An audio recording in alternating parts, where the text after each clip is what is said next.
A Associação Tocando em Frente tem o canal do Clube do Livro. Aqui você encontrará diversos títulos com acesso gratuito. Inscreva-se já e compartilhe. Seja bem-vindo e boa leitura!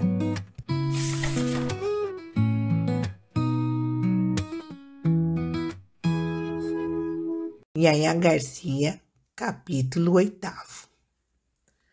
Chegando ao Rio, Jorge teve notícia de que Luiz Garcia estava enfermo. Não contava com um incidente que o pôs em grande perplexidade. Não queria visitá-lo e mal poderia deixar de o fazer. Luiz Garcia fora prezado de seus pais. Ele próprio lhe tinha estima e consideração. Motivos bastantes a aconselhar o desempenho de um dever de cortesia. Mas, por outro lado, ir a Santa Teresa era arriscar-se à suspeita de Estela. Jorge vacilou durante 2 longos dias. Certo, ele sentiu algum alvoroço com a ideia de a ver. Ideia que, se buscou rejeitar do espírito, lá ficou latente e dissimulada. Mas a razão que confessava a si próprio era a da conveniência. Venceu a hesitação e foi a Santa Teresa na tarde do 3º dia. A casa já não era a mesma. Tinha dimensões um pouco maiores que a outra. Era nova, ladeada de verdura, com as telhas ainda da primeira cor. Havia 2 entradas, uma para a sala, ficando a porta entre 4 janelas, outra para o jardim, e era uma porta de grade de ferro, aberta no centro de um pequeno muro, por cima do qual vinha debruçar-se a verdura de uma trepadeira. Aí achou Raimundo, mais velho do que o deixara, mas não menos forte. Raimundo conheceu-o, apesar de queimado do sol. Abriu-lhe a porta, acompanhou-o alegremente ao fundo do jardim. Meu senhor vai ficar muito contente, dizia ele, fazendo-o entrar. Está melhor? Está sim, senhor. Olhe, está ali. Raimundo apontou para um grupo de pequenas árvores, através de cuja ramagem se descobriam vestidos de mulher. Jorge sentiu correr-lhe pelas veias uma onda de frio, mas passou depressa e deu o primeiro passo tão firme como diante das legiões de Lopes. Quem é Raimundo? Cantou uma voz desconhecida no meio das árvores. Jorge viu aparecer uma moça que representava ter 18 anos e não contava mais de 16. Reconheceu a filha de Luiz Garcia. Ela não o reconheceu logo. Os trabalhos da guerra tinham-no mudado. Demais, nas poucas vezes que o vira, não lhe havia prestado muita atenção. Jorge foi conduzido até a cadeira onde se achava estirado Luiz Garcia, entre 2 outras, uma com um trabalho de agulha em cima, outra com um livro aberto. Luiz Garcia recebeu-o com satisfação e cordialidade. Jorge explicou a demora da visita pelo fato de estar ausente. A explicação era uma cortesia nova. Luiz Garcia agradeceu-lhe. Estive muito prostrado, disse ele. Não sei mesmo se cheguei às portas da morte. Agora estou quase bom. Jorge sentara-se a um lado do convalescente, enquanto Yaya do outro lado brincava com os cabelos do pai ou lhe apertava uma das mãos. Luiz Garcia contou as peripécias da doença e exaltou a dedicação da família. Jorge falou pouco, já por evitar trair a comoção que sentia ao entrar naquela casa, já por não prolongar a visita e podê-la terminar no primeiro intervalo de silêncio. No fim de 15 minutos, levantou-se. Espere um pouco, disse o convalescente. Yaya, vai chamar tua madrasta. Yaya levantou-se para obedecer à ordem do pai, mas no momento em que ia pousar nos joelhos deste o livro que tinha no regaço, ouviu-se um passo na areia e logo depois esta súbita palavra: pronto! Era Estela. O sobressalto de Jorge, por mais imperceptível que fosse, não escapou a Yayá e fê-la sorrir à socapa. Atribuiu-o ao susto. Estela apareceu, mas porque já sabia da presença de Jorge, pôde encará-lo sem nenhuma aparente comoção. Houve certa hesitação entre um e outro, mas foi curta. A moça inclinou-se levemente e estendeu-lhe a mão. Jorge apertou-lhe. Ainda não tinha tido a satisfação de a ver depois de minha volta do Paraguai, disse ele. É verdade, respondeu a moça. Vivemos muito retirados. Estela chegou-se ao marido, afastando-se de Jorge para deixá-la passar. Pronto, repetiu ela. Trazia-lhe um copo de geleia. Enquanto Luiz Garcia tomava a refeição de convalescente, Estela ficou de pé ao lado dele. Depois sentou-se e dirigiu a palavra ao filho de Valéria. Naturalmente, falou-lhe da campanha. Ele respondeu sem afetação e com tranquilidade. Já tive ocasião de lhe dizer que foi um dos heróis, interveio Luiz Garcia olhando para a mulher.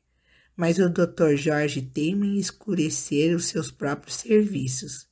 Yayá não é a mesma coisa. Sim, perguntou Jorge. É verdade. Durante toda a campanha matou pelo menos metade do exército paraguaio. Yayá lançou ao pai um olhar de graciosa censura. Não precisa corar, disse Jorge. Era uma maneira de ser patriota. Mas creia que havia menos perigo em matar o inimigo cá de longe. O senhor matou algum? Perguntou Yayá no fim de um instante. Provavelmente. Na guerra é preciso matar ou morrer. Não me importava morrer, mas há ocasiões em que o mais indiferente é um herói. Eu fiz o que pude. Como a tarde começasse a escurecer, Estela disse ao marido que era tempo de recolher-se à casa. Ergueu-se para lhe dar o braço, Jorge, porém, apressou-se a substituí-la. Estela foi adiante e, quando Jorge entrou na sala com o convalescente, ela preparava a cadeira em que este devia sentar-se, uma larga e extensa cadeira de vime. Luiz Garcia esperou alguns instantes, enquanto a mulher colocava as almofadas, resvalando serenamente de um lado para o outro. Durante essa curta espera, Jorge olhava para a moça e era a primeira vez que o fazia mais detidamente. Pouca era a diferença entre a Estela de 1867 e a de 1871. Tinha o mesmo rosto pálido e os mesmos olhos severos. As feições não haviam mudado. O busto conservava a graça antiga. Estava só um pouco mais cheio, diferença que não destoava da estatura, que era alta. Esta era a pessoa física. Moralmente devia ser a mesma, mas que contraste na situação. Assim, a mulher que o levara a servir por 4 anos uma campanha árdua e porfiosa, e cuja imagem não esquecera no centro do perigo, essa mulher estava ali diante dele, ao pé de outro, feliz, serena, dedicada, como uma esposa bíblica. A comparação doeu-lhe, mas o coração começava a repetir-lhe juvenilmente as mesmas horas que já havia batido. Para refreá-lo, Jorge despediu-se 10 minutos depois. Já, exclamou Luiz Garcia, foi visita de médico. Agradeço-lhe, entretanto, a atenção. Esta casa é sua, sabe que todos nós o estimamos. Jorge seguiu para casa, contente e arrependido da visita que acabava de fazer. Gastou as primeiras horas da noite a folhear 10 ou 12 tomos, lendo a trancos 2 ou 3 páginas de cada um. Quando os olhos estavam mais atentos na página aberta, o espírito saía pé ante pé e deitava a correr pela infinita campanha dos sonhos vagos. Voltava de quando em quando e os olhos que haviam chegado mecanicamente ao fim da página tornavam ao princípio a reatar o fio da atenção. Como se a culpa fosse do livro, trocava-o por outro e ia da filosofia à história, da crítica à poesia, saltando de uma língua a outra, de um século a outro século, sem outra lei mais que o acaso. O clarão da seguinte manhã dissipou uma parte dos cuidados da noite. O primeiro alvoroço tinha passado. Jorge disse a si mesmo que bastava ser homem, esquecer o incidente da véspera e arredar para sempre a possibilidade de outros. Não repetiria a visita a Luiz Garcia e provavelmente não os veria nunca mais. Na rua do Ouvidor encontrou Procópio Dias, que lhe disse a queima-roupa: "Entrei meia hora depois do senhor sair." "Onde?" "Em Santa Teresa.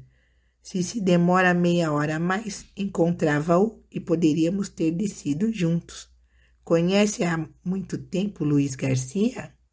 "Desde muito moço." "Também eu, mas não o vi há 10 anos. Está o mesmo homem. Está melhor porque casou com uma mulher bonita." "Que gente é aquela?" "A mulher foi educada por minha mãe." "Vê-se que sim." "Oh, falamos muito do senhor." "Sim?" perguntou vivamente Jorge.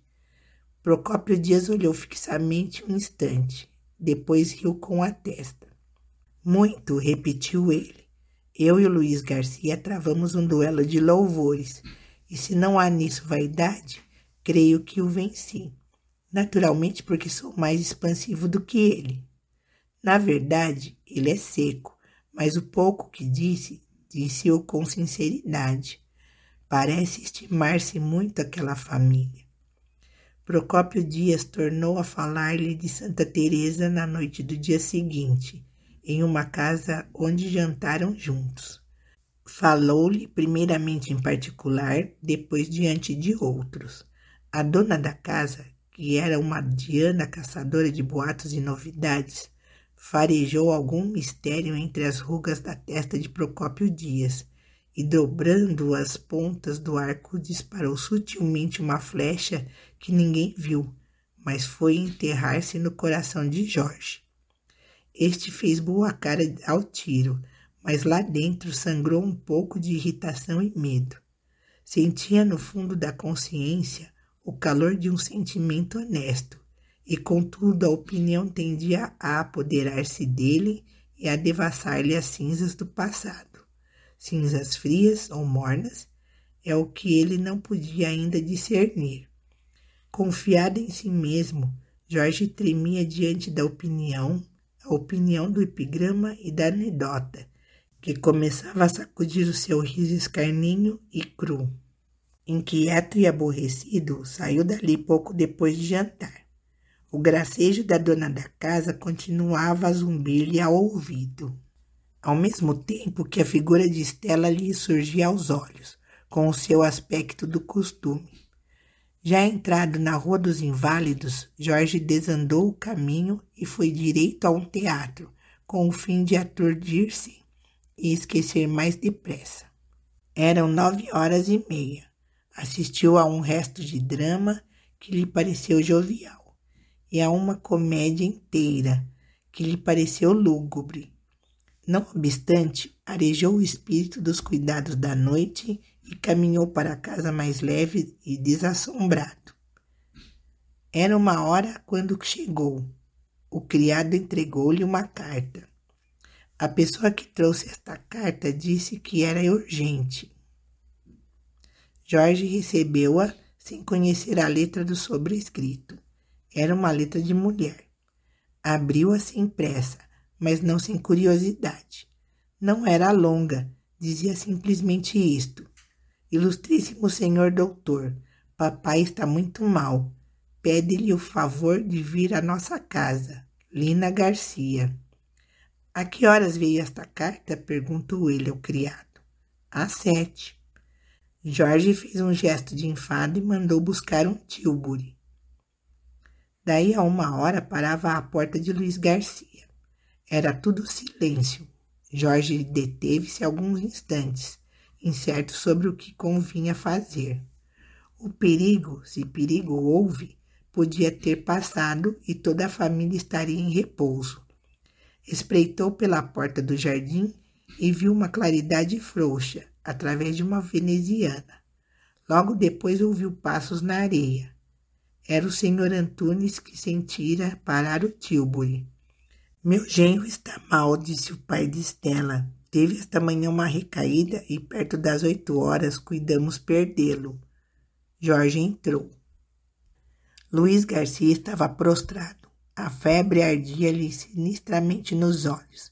De um lado e de outro do leito, viam-se a mulher e a filha, aparentemente quietas, mas gastando toda a força moral em suster a angústia que ameaçava fazer-se em lágrimas. — Que tem? Perguntou Jorge, aproximando-se do enfermo.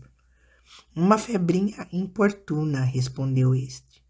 A um sinal, Estela e Yaya retiraram-se da alcova, onde só ficou Jorge. Mandando chamar o moço, Luiz Garcia punha em execução um pensamento que lhe brotara no calor da febre. Ouviu do médico algumas palavras que lhe fizeram supor a probabilidade da morte. Não tendo amigos, nem parentes, e não querendo confiar a mulher e a filha ao sogro, lançou mão da pessoa que lhe pareceu ter a sisudez bastante e a influência necessária para as dirigir e proteger. Seu pai foi amigo de meu pai, disse ele. Eu fui amigo de sua família. Devo-lhe obséquios apreciáveis. Se eu morrer, minha mulher e minha filha ficam aparadas da fortuna, porque o dote de uma servirá para ambas, que se estimam muito, mas ficam sem mim. É verdade que meu sogro, mas meu sogro tem outras ocupações. Está velho, pode faltar-lhe de repente. Quisera pedir-lhe que as protegesse e guiasse, que fosse um como tutor moral das duas. Não é que lhes falte juízo, mas 2 senhoras sozinhas precisam de conselhos. E eu, desculpe-me, se sou indiscreto. Promete? Jorge prometeu tudo com o fim de o tranquilizar, porque Luiz Garcia parecia excessivamente aflito com a ideia daquela eterna separação. O pedido afigurou-se-lhe singular. Atribuiu à exaltação febril do doente. Soube depois que a vida de Luiz Garcia dependia da primeira crise que fizesse a enfermidade, segundo havia declarado o médico. Eram quase 4 horas quando Jorge de lá saiu. Voltou às 9 e achou o médico. A crise era esperada na tarde desse dia, e só então se poderia dizer se a vida do enfermo estava perdida ou salva. Foi o que o médico lhe repetiu à porta do jardim, aonde Jorge o foi acompanhar. Não obstante, concluiu o médico, ele tem outra doença que o deve matar dentro de alguns meses, 1 ano ou 1 ano e meio. Coração? Justamente. Essa notícia impressionou o moço. Não será ilusão da medicina? Perguntou ele. O médico abanou a cabeça e saiu. Jorge encaminhou-se para casa, mas teria dado apenas 3 passos quando viu Estela que vinha ao seu encontro. A moça parou diante dele. — Que lhe disse o médico? Perguntou. — Tem esperanças. Logo de tarde poderá afiançar mais alguma coisa. Só isso? Só. Não o desenganou? Não. Estela refletiu um instante. Dê-me sua palavra, disse ela. Jorge estendeu-lhe a mão, sobre a qual Estela deixou cair a sua, não menos fria que pálida. Sou amigo de seu marido, disse Jorge depois de alguns instantes. Creia que ele pode contar com toda a minha dedicação. Estela pareceu acordar do momentâneo torpor. Atentou no moço, retirou a mão e respondeu com um simples gesto de assentimento. A alma subjugada tornara a natural atitude. Jorge viu-a entrar em casa e ficou só alguns minutos a recordar a revelação do médico e a sentir que, ao pé da tristeza que o pungia, havia alguma coisa semelhante a um sentimento egoísta e cruel. Entre a esperança e o receio gotejaram algumas horas longas, até que a crise veio e passou. sem levar consigo a vida ameaçada. Na manhã seguinte, a alegria foi tamanha em redor do enfermo que ele viu claramente o perigo e a salvação. Nem a filha nem a mulher pareciam alquebradas do trabalho e da vigília. Estavam frescas, risonhas, ágeis, partindo entre si o pão da alegria, como haviam partido irmãmente o pão da angústia. Durante a moléstia e a convalescença, Jorge visitou-os uma vez por dia, e for-se a dizer que, se por um instante houve em seu coração um impulso egoísta, tal impulso não se lhe repetiu depois. Serviu ao doente com desinteresse e lealdade. A família deste mostrou-se agradecida. Luiz Garcia recordou ao moço o pedido que lhe fizera na noite em que o mandara chamar, e recordou-lhe não só para lhe agradecer a aquiescência, como para explicá-lo.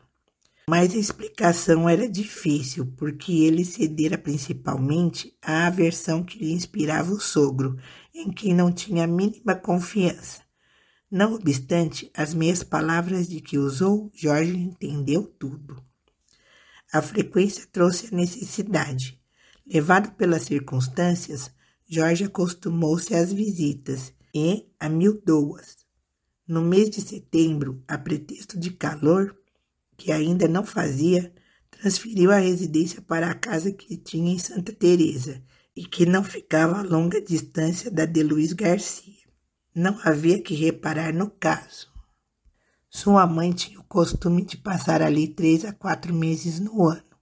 Demais, nas últimas semanas, ele começara a fazer-se menos visto e menos frequentado. Podia facilmente passar a outra vida mais reclusa.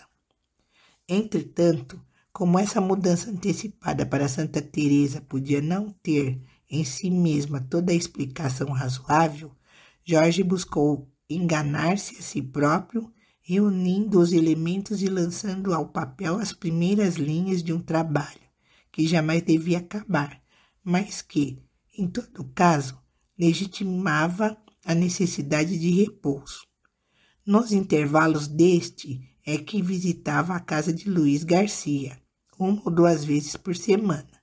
Aos domingos tinha sempre a jantar o Sr. Antunes, com quem jogava uma partida de bilhar. Tentou ensinar-lhe o xadrez, mas desanimou ao fim de 5 lições.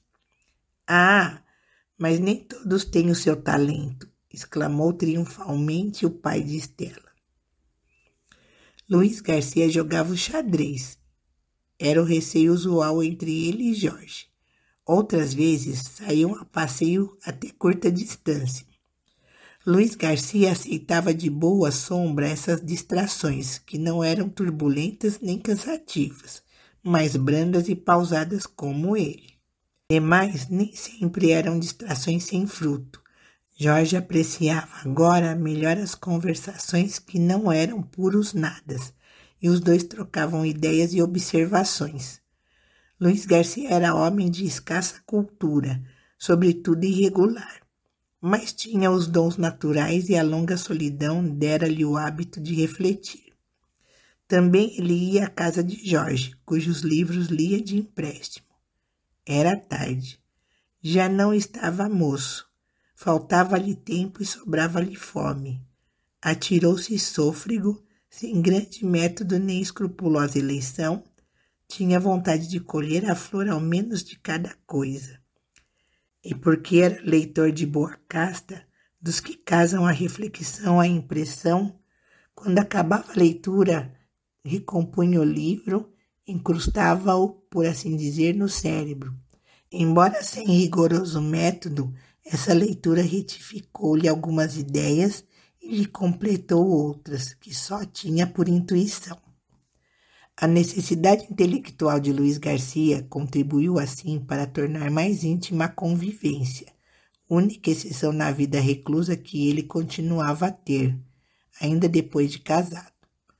Jorge, pela sua parte, não desmentia até ali o bom conceito que o outro formava de suas qualidades, e a família viu lentamente estabelecer-se a intimidade e a estima entre os 2 homens.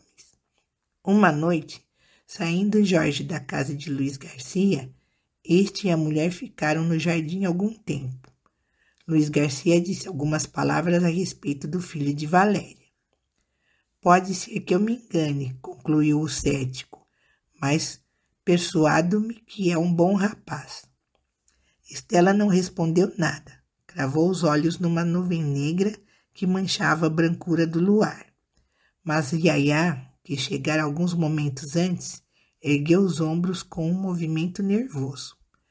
Pode ser, disse ela, mas eu acho-o insuportável.